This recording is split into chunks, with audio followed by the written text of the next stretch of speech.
going to go around the room and they're going to give their name and their business and stuff, big A, and then we'll have you start out. So, and if you would, you might have to lean up. If you can't see yourself in there, he can't see you either, and give your name and stuff. Go ahead, Nick.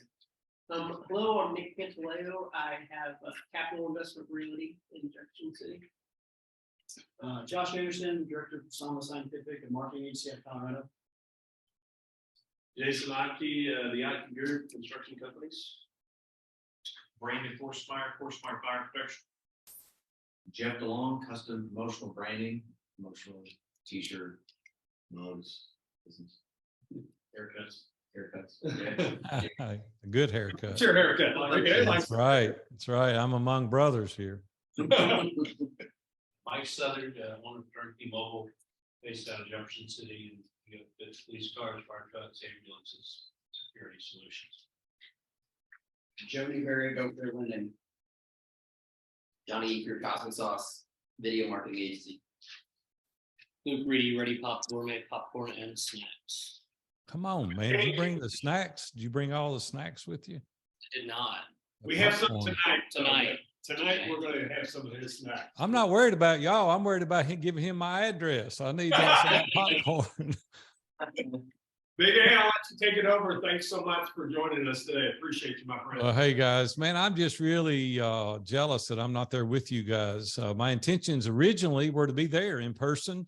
Didn't work out in my schedule. I've got an aging mom that lives here. We built her little house next door, and she's 88 years old, had hip replacement surgery about 8 weeks ago. 4 weeks ago, she had a heart attack, and they put a couple of stents in. We found out she's going to have the other hip replaced. And 2 weeks ago, we caught her on a ladder. And I said, Mom, what are you on a ladder? And she said, well, I couldn't reach what was on the top shelf. And I'm like, man, you won't do. So I got to stay close to home to keep an eye on her, make sure she's not out causing too much trouble. But she started driving last week. And I'm like, man, I can't hold you down. But my mom has been some of my inspiration. But I was a little nervous about leaving, being gone too far away and leaving my wife here to take care of her. But thank you for allowing me this time to speak to you. My goal today is not to impress you. My goal today is to encourage you. And I want to start out a little bit with my journey, if that's okay with y'all. Not to make this story about me, but to give you context, a little bit about what we do today in the mastermind groups and why I even do what I'm doing. So I'm going to take you way back. I'm going to start you out on my journey just a little bit, and you'll kind of understand how it fits together towards the end. I live in Nashville, Tennessee. No comments about the Southern drawl, okay? Like I hear that enough. So y'all don't need to be saying anything about this Southern drawl. But when I was 13 years old, my dad invited me to help him do this remodel project at a pawn shop in Madison, which is just 11 miles north of Nashville, where we live, where I grew up. And I didn't know what a pawn shop was, but my only question to my dad was, can I make some money? And he said, yeah, I'm going to pay you this summer to help me do this remodel. My dad was in construction.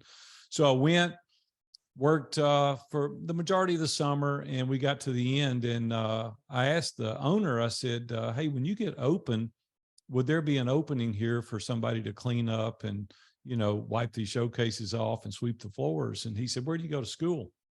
And I said, I go to school just a mile down the street. And he said, when would you work? And I said, I can work in the afternoons until closing. I get out of school at 3 o'clock. They closed at 5:30. Took me about 10 minutes to walk there from school, but I worked about 2 hours a day for about 2 years. And then I worked every Saturday. When I was 15, I fell in love with that business. I decided I was going to go in the pawn shop business at 15 years old. And I went up to the owner and I said, will I ever have a chance to buy into this place or own part of it? He said, my Lord, you're only 15 years old. And I said, yeah, I know, but I love this. And I want to know if I've got an opportunity here. And he said, probably not. He said, this is a family business and you probably won't have a chance. So I continued to work there and went to a girl that I knew at school. Her brother had gotten out of school early. And I said, I want to get out early. And she said, like, you're 15. Why do you want to get out early? I said, I just want to work. So I went to summer school and night school for 18 months, and I had enough credits to graduate at the beginning of my junior year in high school. And so got out of school, started continuing to work there. Met two guys named Roger Street and Dale Garrett. They owned the 21st largest insurance agency in the country at the time. And they were coming in, this is in the 70s, right? So they were coming in and they were buying diamonds and gold from me to hedge against inflation. And they were putting this diamonds and gold in this lockbox. And I went to them one day and I said, why don't we take your money and my experience and open our own pawn shop? And again, I was asked that question, how old are you? And I said, I'm 18. By this time I was 18 years old. They checked on me in the community, found out I was a decent guy, and they said, we're going to take a risk and we're going to do it. We're going to go to the bank. We're going to sign the note. You're going to sign the note as well. And we're each going to own a third of the business. And so I had nothing. Like I was broker and a convict. Like I didn't have any money at all. My dad was really broke. We lost our house when I was a kid. When I was 7 years old, we lost it in bankruptcy. My dad was involved in alcoholism, and he just didn't have a good business sense about him. Great man, character, integrity, all those things, but he was a terrible business person. And I just wanted differently for my life. I saw him sweep the roof, the snow off of a roof during the winter to roof the house to get money so that we'd have something to eat. So I'm telling you this for a reason here just in a minute. Like I said, it'll make sense. So a year later, I get married.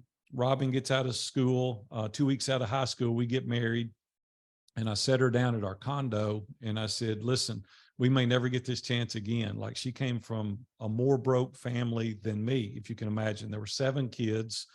She was the youngest of 7, 2 adults. Her dad was also an alcoholic, a pipe fitter, and didn't do really well in business either. And so I said, Robin, like we don't have any money and these 2 guys believe in us and we own a third of the business. And so we're going to work really hard. We're going to pour all the money that we make out of this business back into the business, and we're going to live on like nothing. And she said, I'm with you. We'll do whatever we've got to do. So I worked day and night from the time I was 18 years old, day and night. And we paid a 10-year loan off in 36 months. God just blessed it. He blessed our efforts. And I said, I think I can do it again. And I did multiple times after that. And then when I was 27 years old, Cash America came to town and they said, we'd like to buy your pawn shops. And I said, they're not for sale. We just built a new 5,000 foot building, and we had built or bought another 10,000 foot building across town. We were about to move into that store, and he came back to me twice. They're a Fortune 500. They're in Fort Worth, Texas. And they said, we really want to be in Nashville. We have 300 stores now. We're on the Fortune 500. We're qualified and capable of coming here. You've got the best stores in Nashville. We want to buy your stores. Again, I told them I wasn't for sale. And so third time they came back about 90 days later, and they sit down in my office. I just built a brand new building. And they said, Mr. Walker, hypothetically, if you were going to sell this business, what would you sell it for? And I said, I don't want to sell it. Like, I don't know what I would do. And they said, well, we don't care what you do. We just want to buy your business. And so I thought I was going to be cute and get rid of them. And so I just arbitrarily grabbed a number. I said, I'll sell it for this. And they said, we'll take it. And then I didn't know what to say. I just sat there and I was like, well, I just bought this new building, 10,000 square feet across town. I just built this new building. It was 5,000. It was state of the art. It was a really nice location. And he said, no, you keep your buildings. We just want to buy your business. And I said, you're going to pay me that just for the business, not including the buildings? He said, yeah.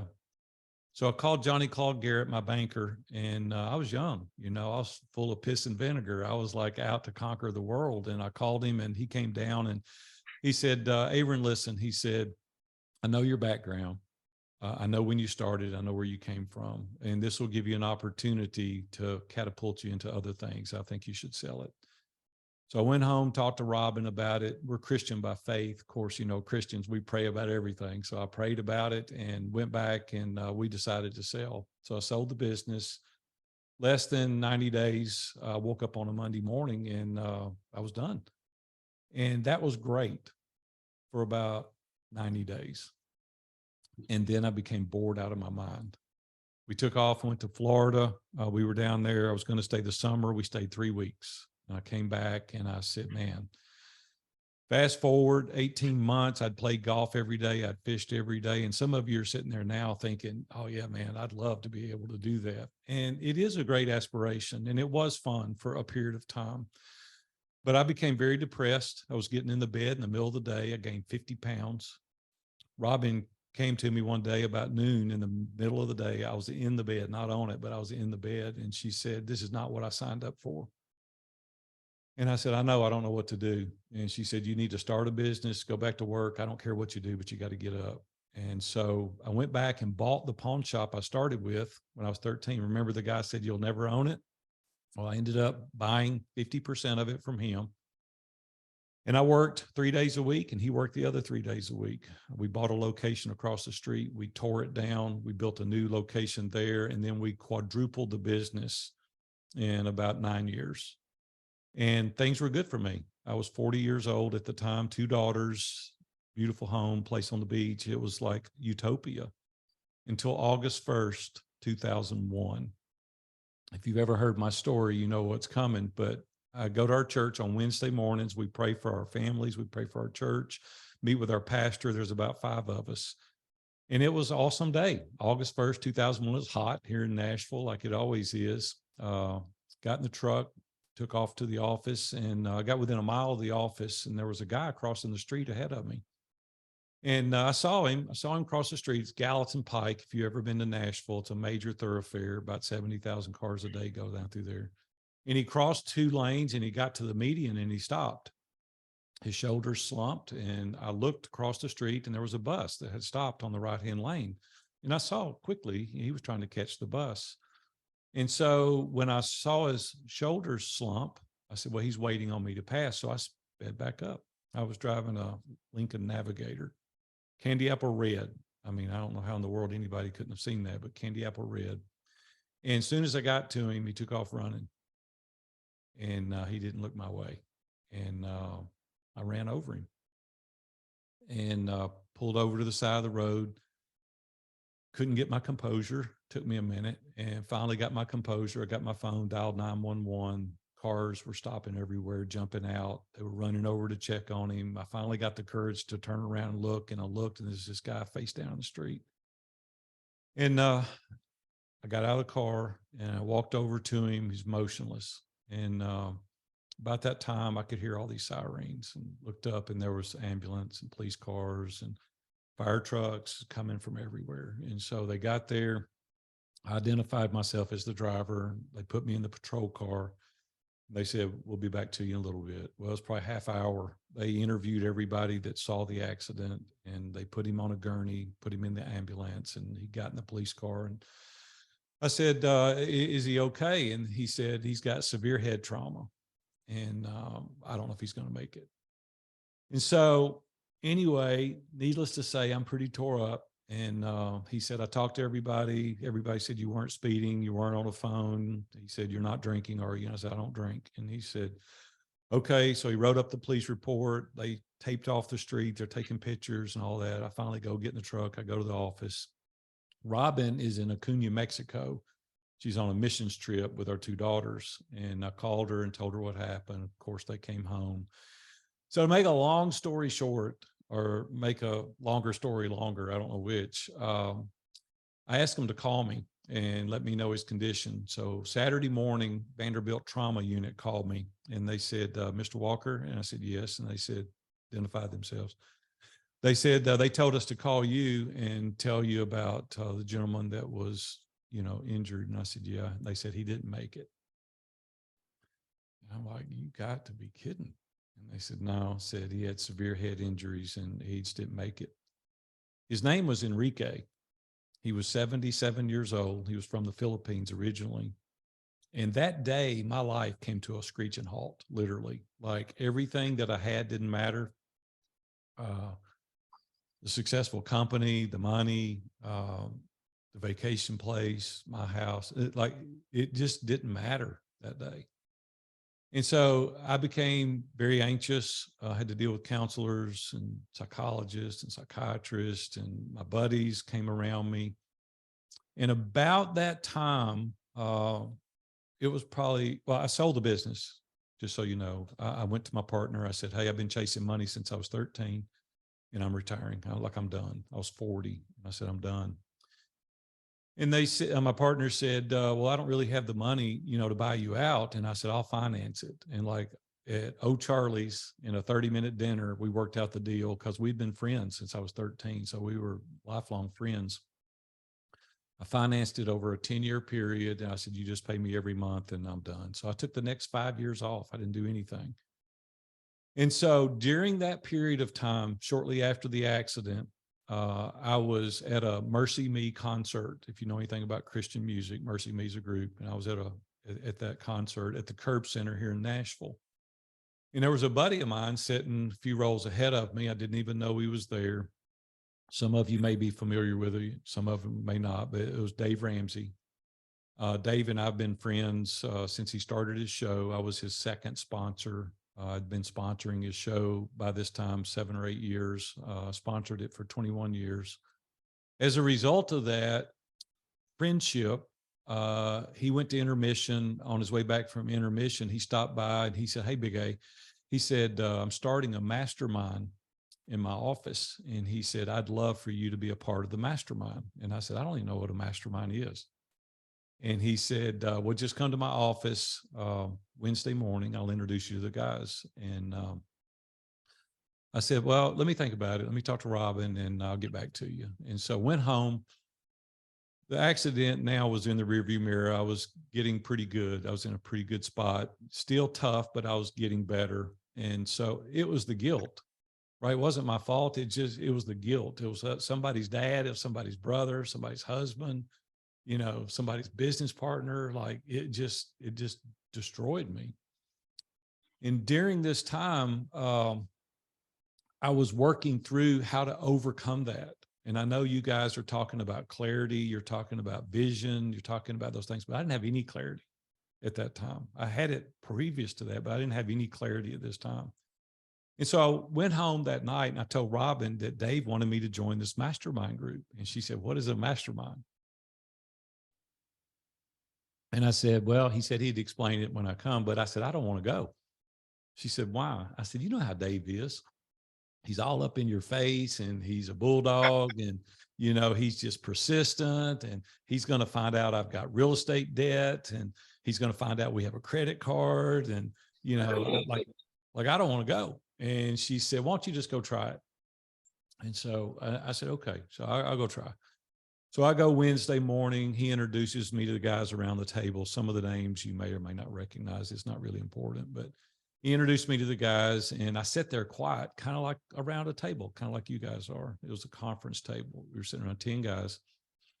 And so one of them started talking about a problem with their marriage and my ears kind of perked up. I'm like, dang, he's coming out of the gate strong. And so I went back the next week and one of the guys started talking about cash flow problems. And I was like, man, I didn't know anybody that hung out with Dave had cash flow problems. A couple of weeks later, guy started telling us about his son that was on drugs. And I was like, man, this is like going pretty deep, pretty quick.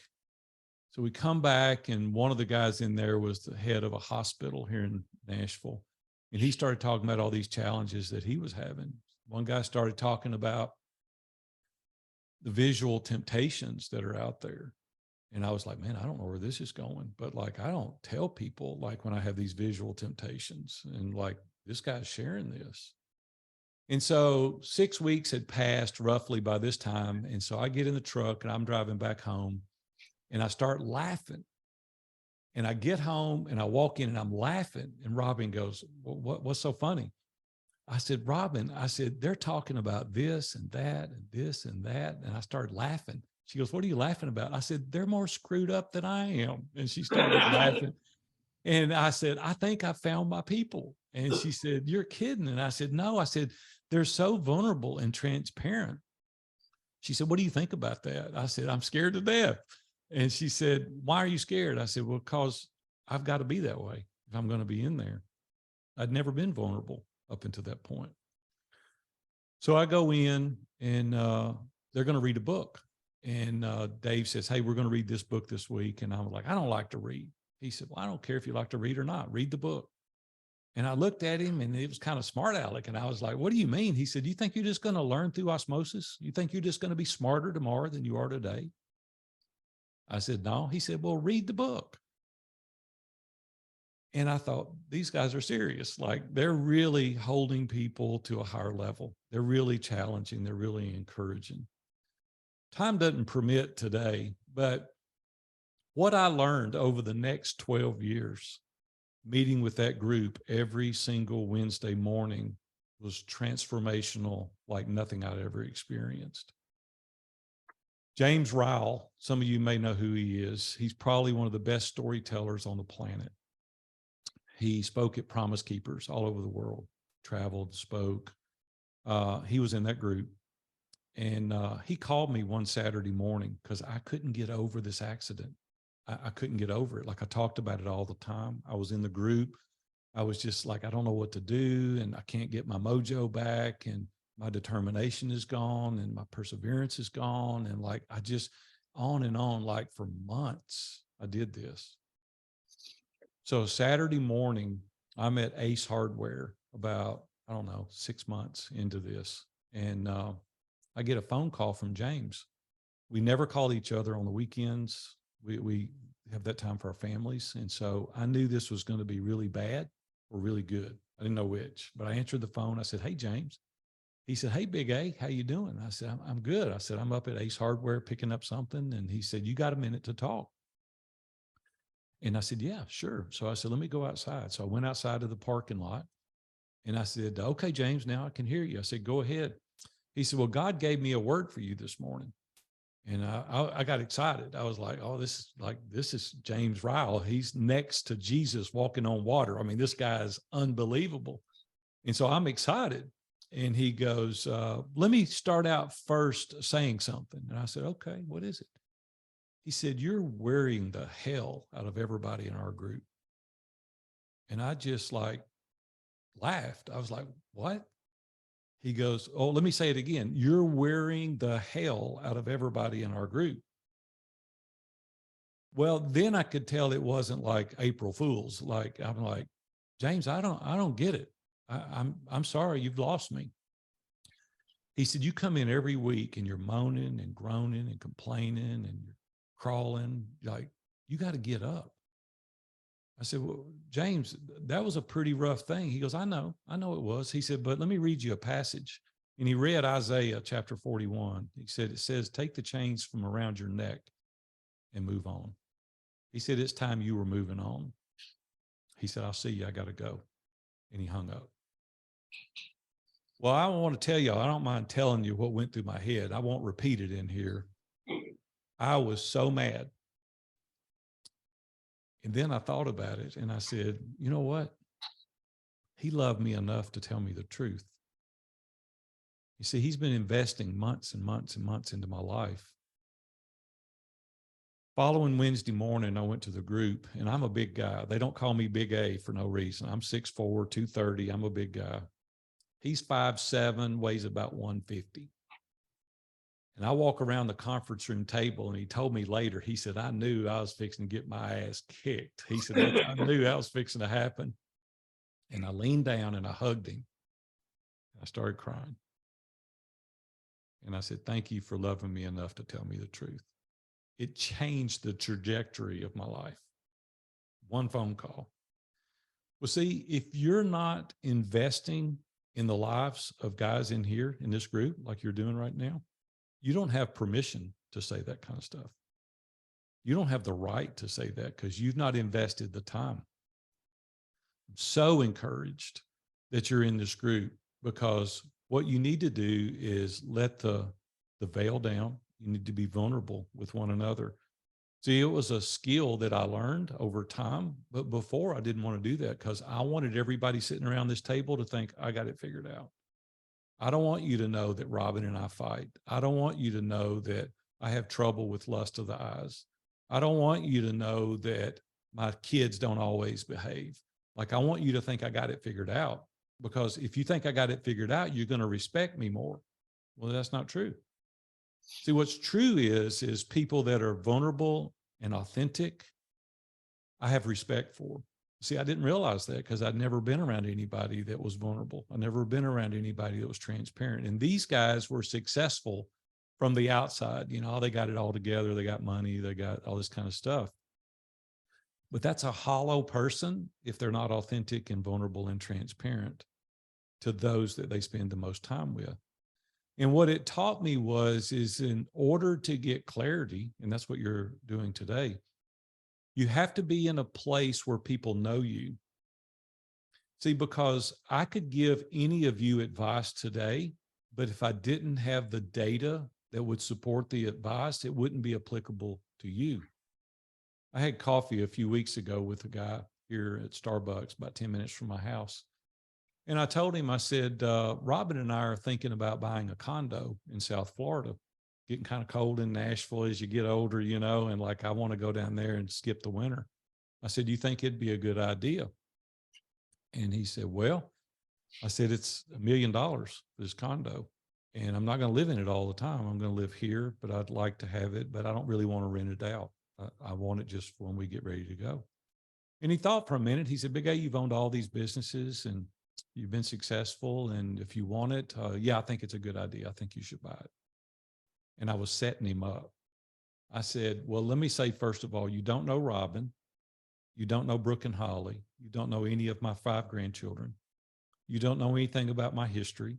You don't know my propensity. You don't know my vision, my aspirations, and you sure don't know anything about my finances. He said, no, I don't. I said, you really can't help me, can you? He said, no, I really can't.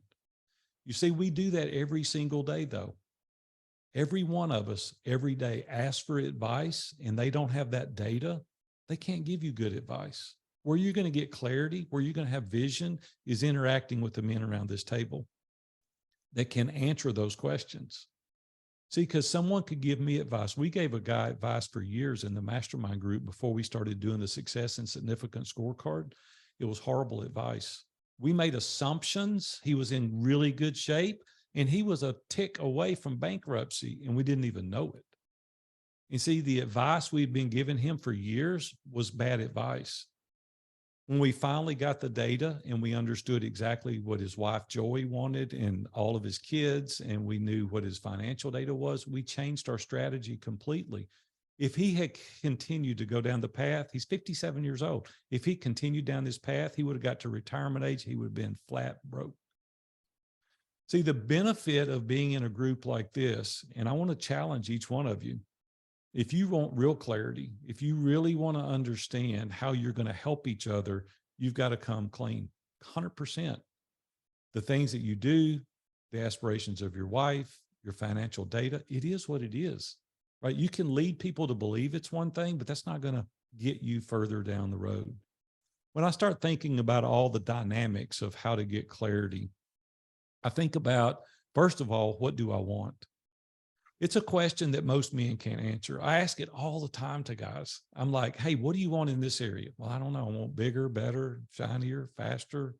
I'm like, no, specifically, what do you want? They're like, what do you mean? I was like, how much money do you want to make? Well, I don't know. I never really thought about it. It's like, well, what do you want for your family? You know, what do you mean? I mean, like specifically, you're head of your family. Like, what do you want for your family? What do you want for your career? Well, I just want to do better and I want to go up and I want to make more money. What about your finances? Like, what kind of net worth do you want to have? And why do you want to make that kind of money? We had a guy join our mastermind recently. He's a wealth manager and he's got about 250 million under management. And he said he wanted to be at 500 million in the next 36 months. And I said, why? He said, what do you mean why? I said, why do you want to be at 500 million? He said, well, I'm a very aspirational guy. I said, what are you going to do differently that you can't already do? Well, I haven't really thought about it.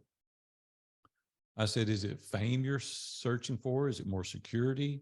Are you going to give more money away? He said, I hadn't really thought about it. I said, do you realize the relational capital it's going to cost you to get to 500 million? He said, what do you mean? I said, you think it's going to happen just on its own? No. Do you realize how much work it's going to take? Yeah, it's going to take a lot of work. How old are your kids? 12 and 14. I said, you're going to miss some of the most pivotal times of their life. You need to be at home and be their dad. You're making plenty of money right now. This guy's a 7-figure plus earner. You're making plenty of money. I know, but I feel like that I need to do more. Why do you feel that way? Well, I don't know. See, he didn't have a reason. There wasn't a purpose. He just wanted to do more.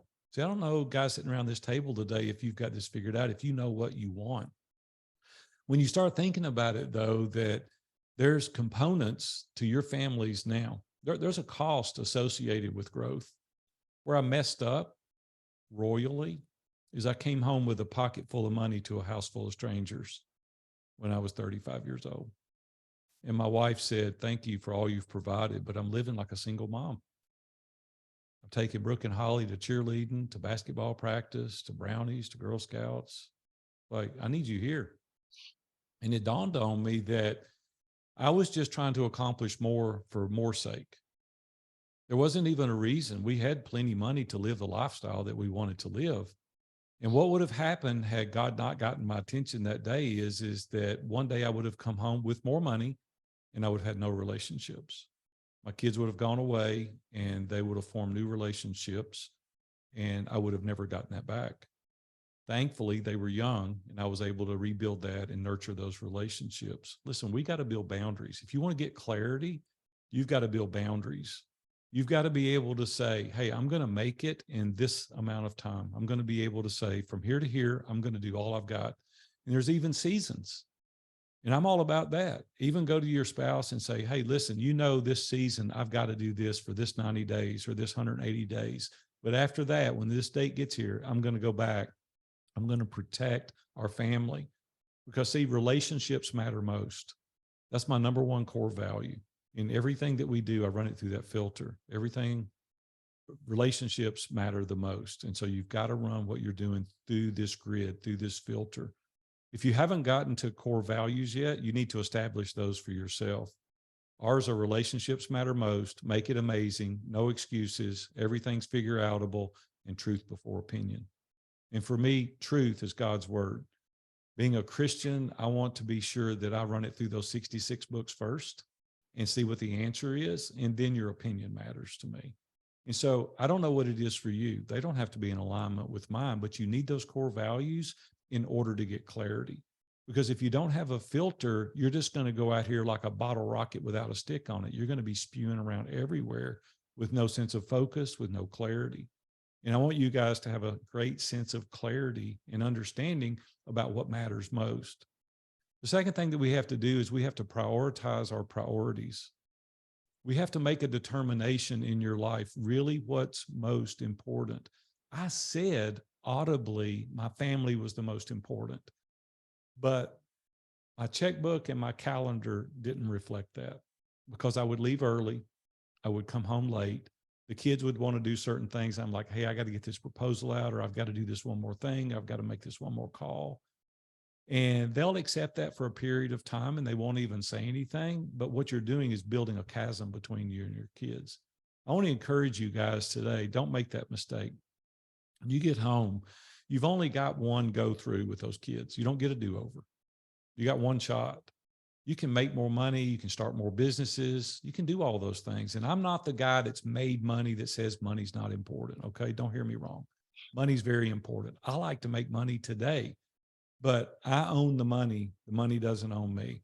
I don't want it to be my God. I don't want it to be the only reason that I'm doing what it is, but I've aspirationally decided some things that I want to do financially to help my family, to give money away, to help others. There's a purpose. Like I know what I want in every area of my life. Well, until you get great clarity in answering those questions, you're never going to be successful at home and at the office. Personally, professionally, and spiritually is my goal, to be healthy in all those arenas. So I just want to encourage you today as you think through the bigger picture, don't leave out the people that matter the most.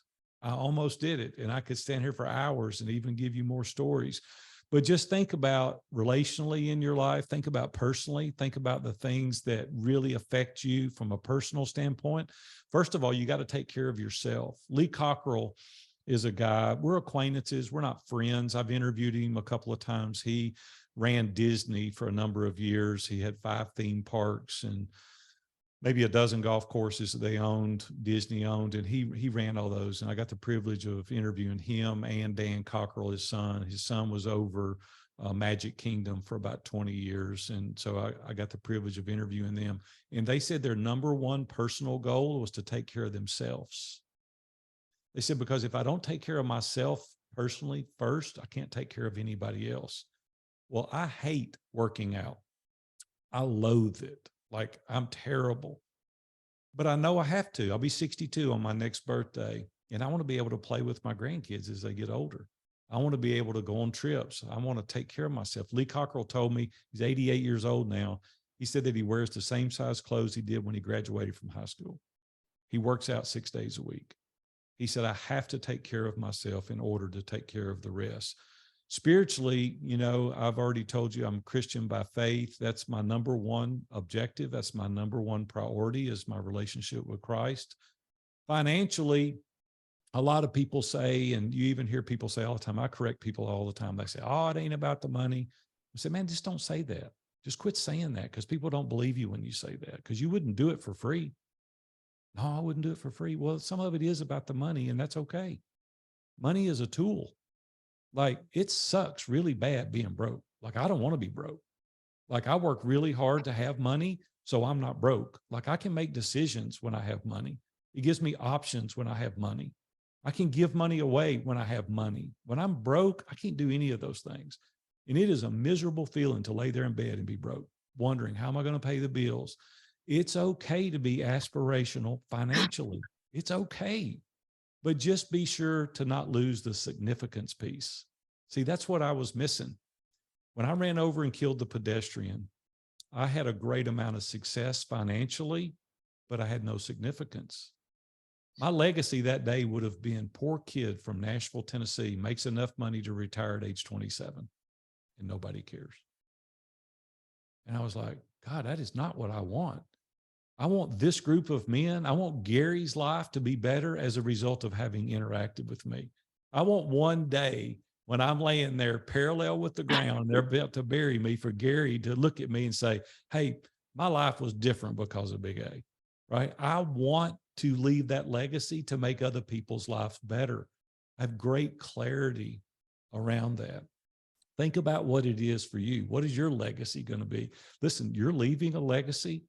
Whether you're trying to build it or not, you're leaving a legacy. And I want to be very intentional about that. And then finally, I just want to say, professionally, whatever you're doing professionally, if you're not doing something that gives you energy, if you're not doing something that you're invigorated about, like I lay in bed and I think, man, how can I escalate ISI? How can I add value to these guys' lives? What else could we do? What other programs, live events? How can I challenge? How can I help these guys to take their life to the next level? If you don't have that sense of energy around what you're doing, you need to quit what you're doing. Life is too short to be miserable. If you're doing it for the golden handcuffs, figure out a way to get out. You need to have that motivation, that energy. You need to have that passion to do what you do, right? Because life can be taken from us in a blink. 18 months ago, my sister, 64 years old, her name is Julie, worked her whole life planning for retirement, got here to retirement, perfect health her entire life. Not a problem, one, zero. Worked at Bridgestone for the president out there forever. She was really sharp. Academically, she was off the chart. You would love her. Beautiful girl, great. Stomach started hurting, went to the doctor. They did a scope, stage 4 pancreatic cancer. 8 months later, we buried her. That was this past January. We don't know what tomorrow holds. We don't have any idea. We do not need to be doing things that we don't enjoy. So if you want to get great clarity, you want to have a vision for your life, think about it personally, professionally, relationally, financially. Understand the goals, understand what it is you're trying to accomplish. And once you've identified those things, you can then go back and measure it to see if you're winning, right? But until you identify it, until you know exactly what it is you want in all those areas, all we're doing is meandering, chasing the shiny object. So I want to encourage you guys today, as y'all work through this, Go a layer deeper than you think you need to in order to get great clarity. Hey, I've enjoyed sharing a little bit with you. I told Gary that I wanted to stick around and answer questions, give more clarity on the topics. Gary, I tried to stay within your 45-minute time frame. I hope I didn't go over and mess y'all up, but yeah, thank y'all. So fire away. I'm an open book. I'm happy to answer any questions that you might have. Question. I'll ask the question I asked last night. What are the better questions to be asking yourself to go along with things that you're talking about? Well, it kind of goes in line with what we're talking about. Is first of all, a question that I ask clients that I coach is, what are you lying to yourself about?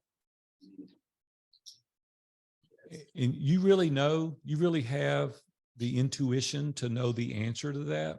And you keep ducking and dodging the truth. And I'll tell you a tough exercise. Y'all ask a number of questions and not be fearful of other people in the room reading the answers, but answer the question, like tear it up later. You don't want anybody to see it. You'll be amazed at what you're lying to yourself about. There's a lot of data that supports things that we need to be paying attention to, and we're looking the other way. The other thing is what is it that you're not taking full responsibility for? Like, I'll tell you, I hate excuses. Like, I don't tolerate excuses. Our team knows I don't, period. The other day, I was sitting here at my desk and my phone vibrated. I looked down, it was a text message from a buddy of mine. And I looked at it and I went, uh-oh. And he goes, hey, Big A, are we still meeting for lunch today? And I looked at the clock and it was the exact time of our lunch. And I said, hey, I'll be there in 10 minutes. So I left my office, drove straight up there, walked in and smiled at him and shook his hand. And I said, I have a great excuse. And he looked at me real perplexed because he knows how I'm about excuses. He goes, yeah, I'm excited to hear this. I said, I forgot you. I forgot you. That's the truth. There was no excuse. I didn't say, hey, man, I got busy and got behind a bus and, as school zones are, it's like, just be honest. What is it that you're not taking full ownership of? So those are some questions that I ask. The other thing is I hate it when I ask people what they want and they say, I don't know.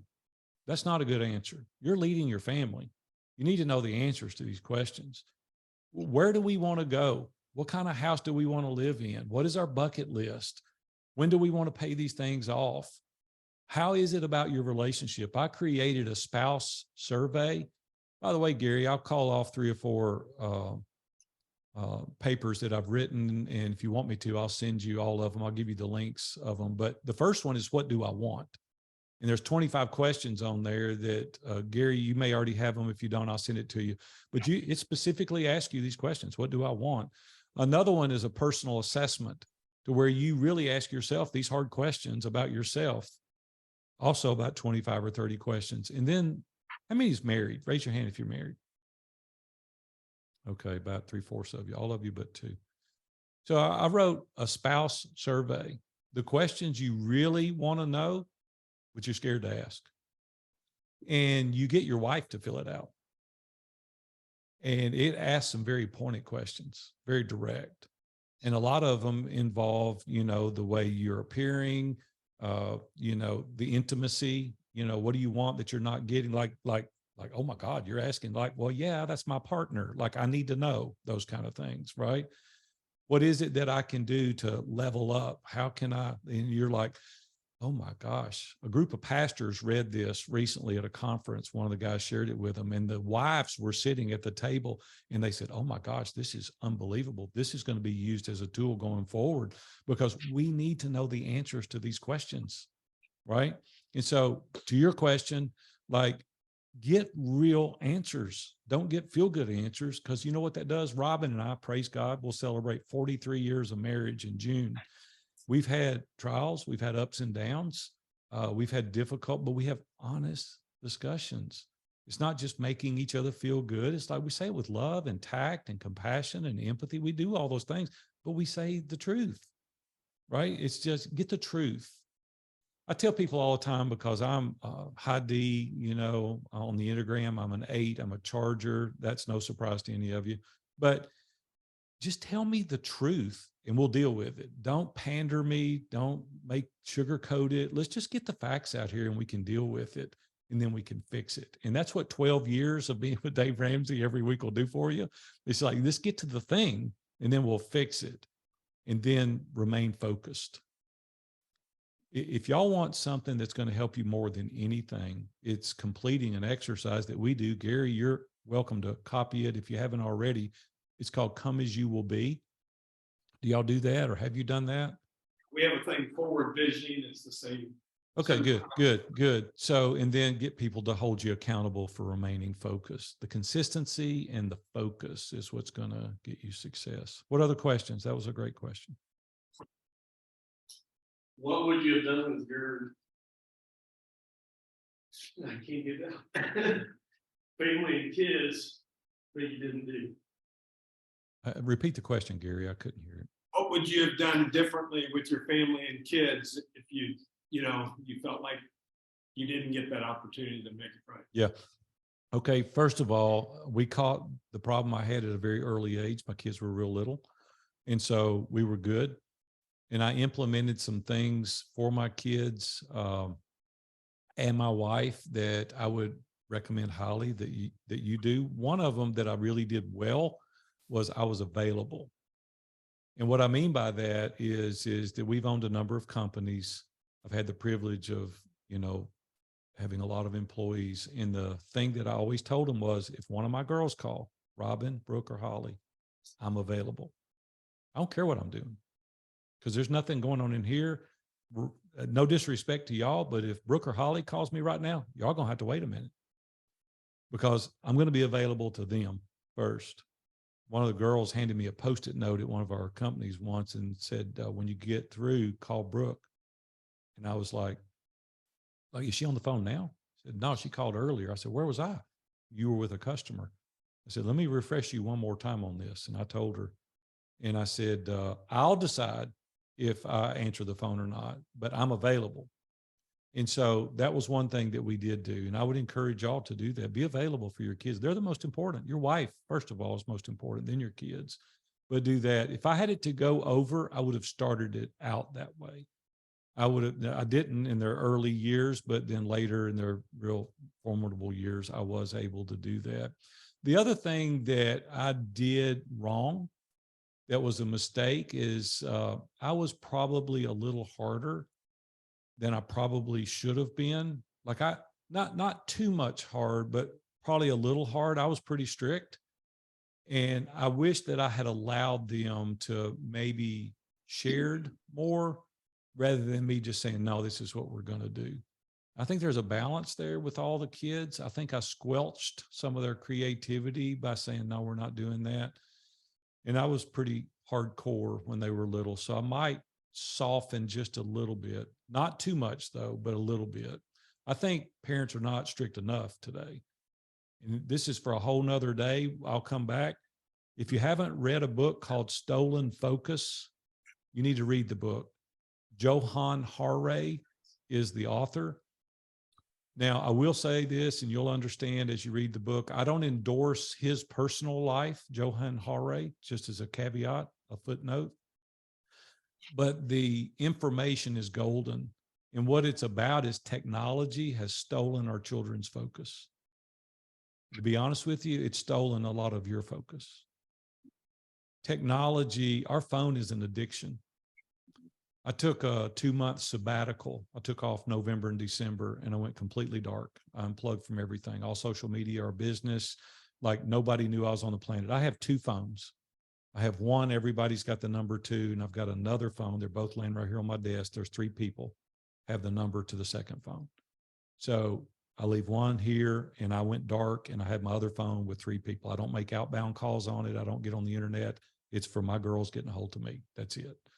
That's another way to show them they're important to you. Like nobody else has got that number. This book will tell you the dopamine hits that you're getting as a result of social media and the phone. When I went dark, I was standing at the grocery picking up some things and I could feel the phone vibrating in my pocket and I didn't have my phone. I looked at it the week I was off and I picked up my phone the previous week 1,050 times. The screen time tells you. And I was like, Robin, this is sick. This is sick. I was checking the email and refreshing it when there was nothing there and refreshing it again to see if I'd missed anything. See, our kids are doing that times 10. And I'm telling you, if you don't get control of that, they're not going to be able to socialize like you and I grew up. They're not going to know how to carry on a conversation. If you're not monitoring the social media, you're doing your children an injustice. And I want to encourage you strongly to get a handle on social media in your home. You can't control them once they get gone, but in your home, you can control them. Any other questions? I would just add to that, there's some good apps out there too. We used to have Covenant Eyes. Yeah, that's good. They're too young. They're going to places they Yeah. should never go. And you think at 10 years old, oh, they're not going to go there. Oh, they think will. something in They're wrong. curious. They're curious. Kids are curious, right? Just human nature. They're going to go places. Praise God, we didn't have the internet when I was a teenager. It would have been a mess.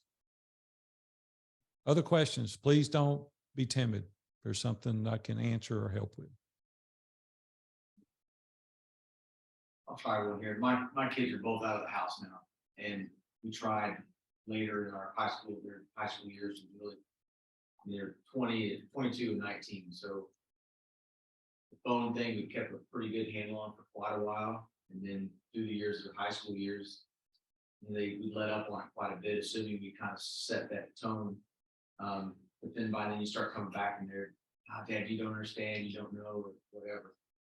They started to kind of open up to listening to some advice from myself a little bit as they're in college and adults. And I'd like to try to give them some, I don't know if anybody here has this resource, but are there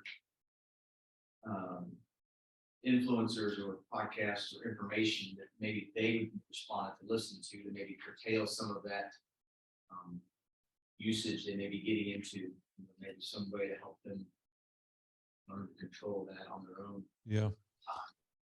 Yeah, I'm sorry. I'm not a good resource for that. To be honest with you, I don't want to make up an answer and tell you I probably wouldn't be a good resource for that. My kids are 37 and 40. And so they're listening to podcasts and things like, I'm kind of out of touch with that. I deal with men, I deal with entrepreneurs. And so I'm probably not going to be a good resource for that. Digital Dilemma, the one on Netflix, that would be one. Watch it together. Let them see, because it's the people from Google and all those that are. Yeah, that's an unbelievable video. Unbelievable. Gary, I hate to run. I've got another interview at 12 o'clock. Guys, I've really enjoyed being with you.